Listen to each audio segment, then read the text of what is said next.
Every single one of us has been born with a completely different set of a brain. How we experience feelings, how intensively that happens, but we experience all in the same feelings. The odd thing is, while we're growing up, we are taught what feelings to feel and not to feel. The conventional view of emotions as good or bad, positive or negative, is rigid. A third either judge ourselves for having so-called bad emotions, like sadness, anger, or even grief, or actively try to push aside these feelings. Normal, natural emotions are now seen as good or bad. Research on emotional suppression shows that when emotions are pushed aside or ignored, they get stronger. You might think you're in control of unwanted emotions when you ignore them, but in fact, they control you. When we label our emotions accurately, we are more able to discern the precise cause of our feelings. We own our emotions, they don't own us.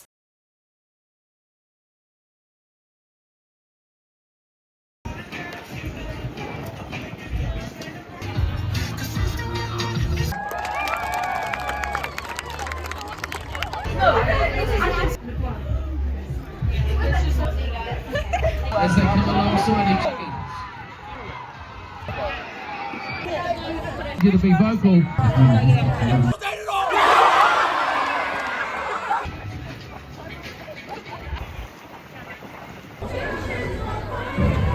All the way from down south, Oxford Area College.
Emotions are not what we think they are. They are not universally expressed and recognized. They are not hardwired brain reactions that are uncontrollable. Understanding what emotions really are have important consequences for all of us. You might believe that your brain is pre-wired with emotion circuits, that you're born with emotion circuits, but you're not. So what are emotions really? Emotions are guesses that your brain constructs where billions of brain cells are working together. And you have more control over those guesses than you might imagine that you do. But the bottom line is that emotions are not built into your brain at birth. They are just built.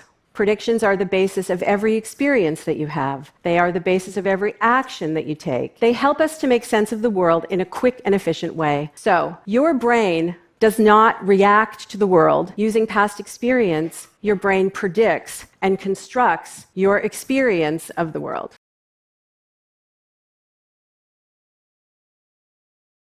Hello, Hope. Thank you for joining me today to talk about your upcoming film. Thank you so much for having me here today. What universal theme is explored in your work? The main overall theme of my film is going to be emotions, more specifically expressing emotions. Great. Do you have an artist model or someone who is giving you inspiration for your film? Pete Docter has been a bit of an inspiration for me. One of his Disney Pixar movies called Soul explores emotions and finding your purpose through the things that you love while also embracing who you are and enjoying the little things in life. That's really interesting. What do you want people to learn from your film? I want people to feel like it's okay to be themselves and express their true emotions no matter what. Too many people nowadays feel like they have to hide their feelings or who they are because of a fear of judgment. Nice, that's really inspiring to hear. And lastly, what are some keywords you would use to describe your film? I would say inspiring, moving, entertaining, and informative. Great. Thank you so much for joining me here today to talk about your upcoming film. Thank you for having me here today.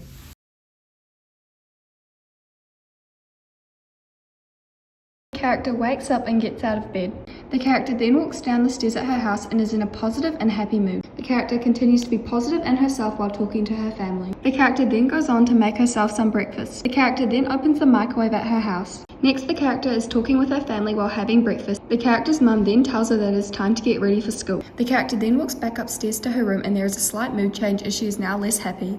The character's body language has now changed as she is getting ready for school. Right before she leaves to go to school, she puts on a metaphorical mask on her face. The character then walks into school. The character's friends are talking in a circle together, then goes to say something but decides not to so she isn't judged. The character's body language is visually uncomfortable and unsure as she opens a microwave at school. The character then walks around school. The character goes back home and opens the front door to her house. The character then takes off the metaphorical mask and there is a visual change in her mood and body language. The character is now back to being herself and is playing cards with her family. The character then talks with her family and is being herself and still positive. The character then looks at herself in the mirror at the end.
I plan to create a short film that explores the themes of emotional expression, identity, and emotional vulnerability. My film will follow one main character who is a teenage girl who goes about her normal daily life. Due to societal pressures, the girl feels like she has to hide behind a metaphorical mask in order to fit in and be accepted. I want people to realize the importance of embracing and expressing their own emotions to others. My film will be published on June 2nd as this is National Emotion Awareness Day. It will be shown at the Little Theatre in Lower Hutt, Wellington. One of my artist models is Greta Gerwig, the director of the movie Barbie. I'm inspired by the themes such as identity, emotional expression, and self-discovery that are shown throughout the movie. Greta Gerwig challenges societal expectations and pressures, which encourages viewers to explore and embrace their true self. These ideas closely align with the message of my short film. I also take inspiration from Guillermo del Toro through his use of colour filters to help shape the mood, theme, and character in his films.